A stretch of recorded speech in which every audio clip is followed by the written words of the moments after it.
আসসালামু আলাইকুম everyone, welcome back to my channel. আজকে ঈদ স্পেশাল রেসিপিতে তৈরি করে দেখাবো চিকেন কালো ভুনা এবং বিফ কালো ভুনা। আপনি কনফিউজ হয়ে যাবেন যে কোনটা থেকে কোনটা বেশি মজা। এবার ঈদে কোন রেসিপিটি আপনি ট্রাই করবেন কমেন্ট সেকশনে কিন্তু অবশ্যই আমাকে জানাবেন। আরো অনেক মজার মজার রেসিপি পেতে চ্যানেল সাবস্ক্রাইব করে আমার পাশে থাকবেন। তো চলুন রেসিপিগুলো শুরু করা যাক। আপনাদেরকে তৈরি করে দেখাবো বিফ কালো ভুনা। বিফ কালো ভুনা পছন্দ করে না এমন মানুষ খুঁজে পাওয়া যাবে না। সহজভাবে রেসিপিটি দেখানোর চেষ্টা করেছি, আশা করি আপনাদের ভালো লাগবে। চলুন রেসিপিটি শুরু করা যাক। এই জন্য আমি নিয়েছি 1 কেজি গরুর মাংস হাড় চর্বি সহ গরুর মাংস দিয়ে কালো ভুনাটা বেশি মজা হয়। দিয়ে দেব 1 টেবিল চামচ আদা বাটা, 1 টেবিল চামচ রসুন বাটা। এখন দিয়ে দেব গুঁড়ো মশলা, 1 টেবিল চামচ মরিচের গুঁড়ো, 1 টেবিল চামচ ধনে গুঁড়ো, 1 টেবিল চামচ জিরা গুঁড়ো, 1 চা চামচ হলুদ গুঁড়ো আর স্বাদ মতো লবণ। এখন এখানে গোটা গরম মশলা অ্যাড করব।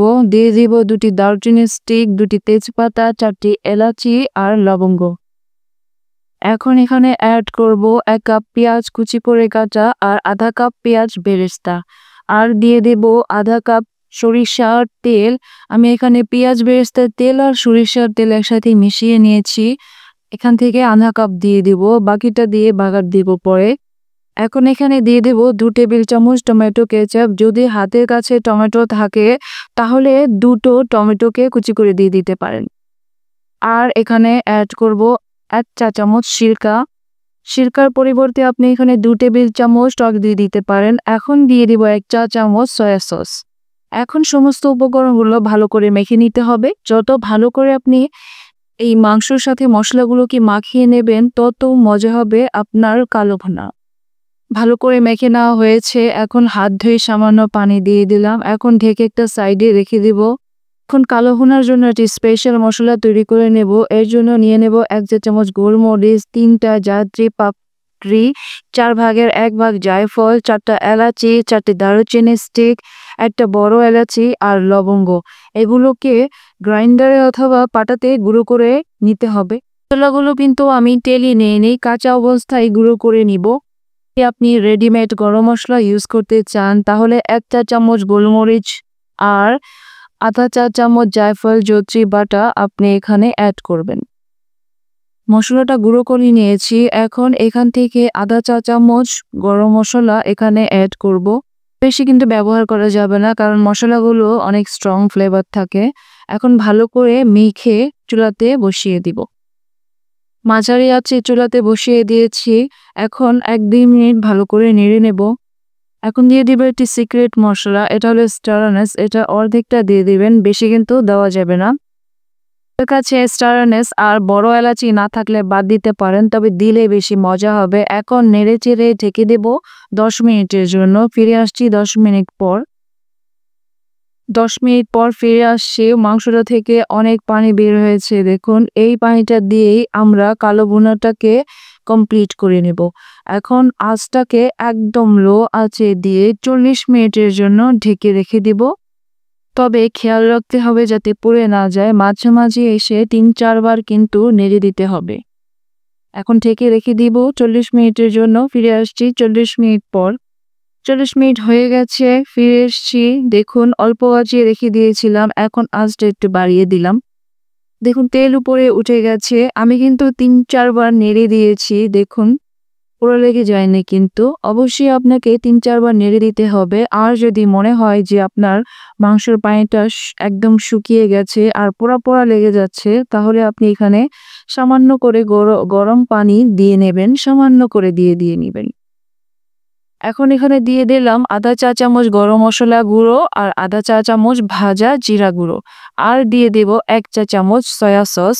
আমি টোটালি 2 চা চামচ সয়া সস এখানে ইউজ করেছি, এর বেশি কিন্তু ইউজ করবেন না। এখন ভালো করে নেড়ে চেড়ে কালারটা আসার আগ পর্যন্ত অপেক্ষা করব। বেশ কিছুক্ষণ ভাজা করে নিয়েছি, কালারটাও চেঞ্জ হয়ে গেছে, দেখুন। এখন একটা বাগার রেডি করে নেব। নিয়েছি 3 টেবিল চামচ তেল। দিয়ে দিব 1 টেবিল চামচ রসুন কুচি, 2টি পেঁয়াজ কুচি। এখন ভালো করে বাদামি করে নিতে হবে। খেয়াল রাখবেন রসুনটা যাতে পুড়ে না যায়, তাহলে কিন্তু তেতো হয়ে যাবে। হালকা বাদামি হয়ে গেলে বাগারটা রেডি হয়ে যাবে। হালকা বাদামি হয়ে গেছে। এখন মাংসতে বাগারটি ঢেলে দিব। ঢেলে দিয়ে একবার নেড়ে সাথে সাথে ঢাকনা দিয়ে ঢেকে দিব। তাহলে বাগারের স্মেলটা পুরো তরকারিতে ছড়িয়ে যাবে। ঢাকনা তুলে নিয়েছি 1 মিনিট পরে। দেখুন ভাজা ভাজা হয়ে গেছে, কিন্তু পোড়া লেগে যায়নি। মশলাটাও কিন্তু কালো হয়ে যায়নি। এখন আপনার পছন্দ মতো কালার করে ভেজে নিলেই হবে। আমি বেশ কিছু সময় ধরে ভেজে নিব, তারপর চুলাটা বন্ধ করে দিব। বেশ কিছু সময় ভেজে আমার পছন্দ মতো কালো ভুনাটা তৈরি করে নিয়েছি। এখন পরিবেশন করে দেখিয়ে দিচ্ছি। উপর থেকে পেঁয়াজ বেরেস্তা ছড়িয়ে দিচ্ছি। দেখুন ইয়াম্মি ডিলিশিয়াস একটি কালো ভুনা তৈরি হয়ে গেছে। এই কালো ভুনাটা দেখতেই শুধু ভালো হয়নি, খেতেও ভীষণ মজা হয়েছিল।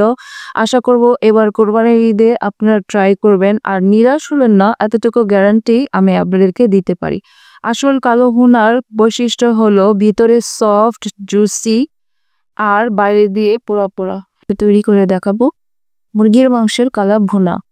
গরুর মাংসের কালা ভুনা তো অনেকেই খেয়েছেন। যারা চিকেন কালা ভুনা এখনো ট্রাই করেনি তারা অবশ্যই তৈরি করে দেখবেন। আমার এই কালা ভুনার রেসিপিটি যাকেই তৈরি করে খাইয়েছি সেই অনেক প্রশংসা করেছে। ঘরে থাকা মশলা দিয়ে তৈরি করে দেখিয়েছি সহজভাবে। আশা করি আপনাদের ভালো লাগবে। চলুন রেসিপিটি শুরু করা যাক। এর জন্য আমি নিয়ে নিয়েছি 1 কেজি ব্রয়লার চিকেন, রেগুলার কাট করে কাটা, 1 টেবিল চামচ আদা বাটা আর 1 টেবিল চামচ রসুন বাটা, 1 টেবিল চামচ মরিচের গুঁড়ো দিয়ে নেব। ঝালটা আপনারা স্বাদ মতো দিতে পারেন। দিয়ে দেব 1 চা চামচ হলুদের গুঁড়ো আর আধা টেবিল চামচ ধনে গুঁড়ো, স্বাদ মতো লবণ। দিয়ে দিব 3 টেবিল চামচ টক দই। টক দই না থাকলে গুঁড়ো দুধ আর লেবুর রসকেও আপনি এখানে ইউজ করতে পারেন। আর দিয়ে দেব 1 কাপ পেঁয়াজ বেরেস্তা। আর দিয়ে দেব 1টি টমেটো। বড় সাইজের হলে 1টি নেবেন আর ছোট হলে 2টি টমেটো নিয়ে নেবেন। এখন সমস্ত উপকরণ একসাথে ভালো করে মেখে নেব চিকেনের সাথে। ভালো করে মেখে নিয়েছি। এখন দিয়ে দিব 1/4 কাপ পেঁয়াজ বেরেস্তার তেল। এখন আবার ভালো করে একটু মেখে নেব। এখন কালা ভুনার জন্য একটি স্পেশাল মশলা তৈরি করে নেব। নিয়ে এলাম 7-8টি এলাচি, 6-7টি দারুচিনি এভাবে ছোট ছোট টুকরো করে দেওয়া। নিয়ে নিয়েছি 8-10টি লবঙ্গ। নিয়ে নিলাম জয়িত্রী ফুল একটা পাপড়ি। আর নিয়ে নিব সামান্য জায়ফল। দেখুন সামান্য জায়ফল নিব, এগুলো বেশি দিলে কিন্তু ফ্লেভারটা স্ট্রং হয়ে যাবে। নিয়ে নেব 1 টেবিল চামচ জিরা আর 1 চা চামচ গোলমরিচ। এখন মশলাটাকে ভালো করে ব্লেন্ডারে অথবা পাটায় গুঁড়ো করে নিতে হবে। এই মশলাটার কারণে কালো ভুনাটা অনেক মজা হবে। মশলাটা কিন্তু আমি টেলে নিইনি, কাঁচা নিয়েছি।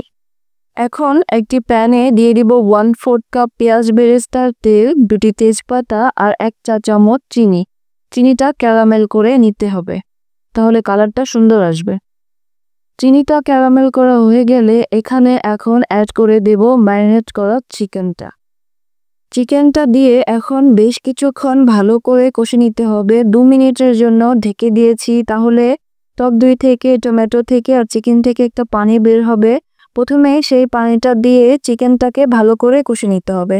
দেখুন কত পানি বের হয়েছে চিকেন থেকে। চিকেনের এই পানিটা শুকিয়ে যাওয়ার আগ পর্যন্ত কোনো পানি ইউজ করব না। এখন দিয়ে দিচ্ছি তৈরি করা মশলা থেকে অর্ধেকটা মশলা। এখন সমস্ত উপকরণ একসাথে ভালো করে নেড়েচেড়ে কষিয়ে নেব।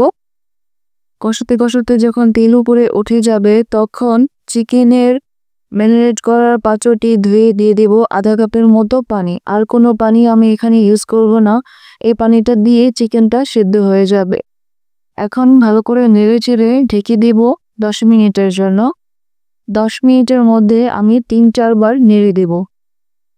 3-4 বার নেড়ে দিতে হবে যাতে নিচে লেগে না যায়। দেখুন 10 মিনিট পর ফিরে এসেছি, চিকেনটা সেদ্ধ হয়ে গেছে, তেল উপরে চলে আসছে। এখন একটি ফোড়ন তৈরি করব। এর জন্য 1 টেবিল চামচ তেল নিয়ে নিলাম, পেঁয়াজ বেরেস্তা দিয়ে দিলাম, 1 টেবিল চামচ ঘি দিয়ে দিলাম, 2 টেবিল চামচ রসুন কুচি আর 2 টেবিল চামচ পেঁয়াজ কুচি, 2টো শুকনা মরিচ।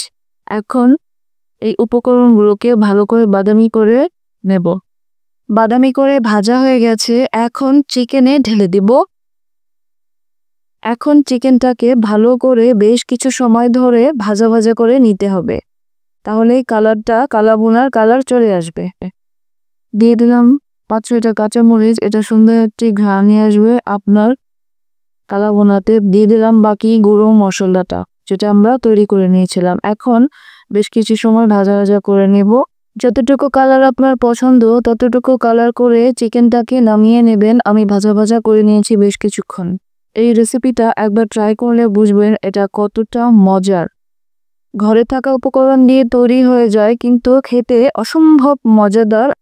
এত সহজে সামান্য কিছু উপকরণ দিয়ে যে এত সুন্দর একটি চিকেন কালাভুনা তৈরি করা যায় তা এই রেসিপিটি ট্রাই না করলে আপনি বুঝবেন না।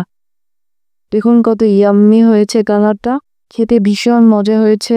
আশা করি যেই খাবে সেই আপনার প্রশংসা করবে। চিকেন কালাভুনার এই রেসিপিটি সবকিছুর সাথে খুবই ভালো লাগে, ভাতের সাথে, পরোটার সাথে, রুটির সাথে অথবা পোলাওয়ের সাথে। আমার এই রেসিপিটি ট্রাই করে আশা করি নিরাশ হবেন না, সবাই আপনার প্রশংসা করবে আর অনেক মজা করে খাবে।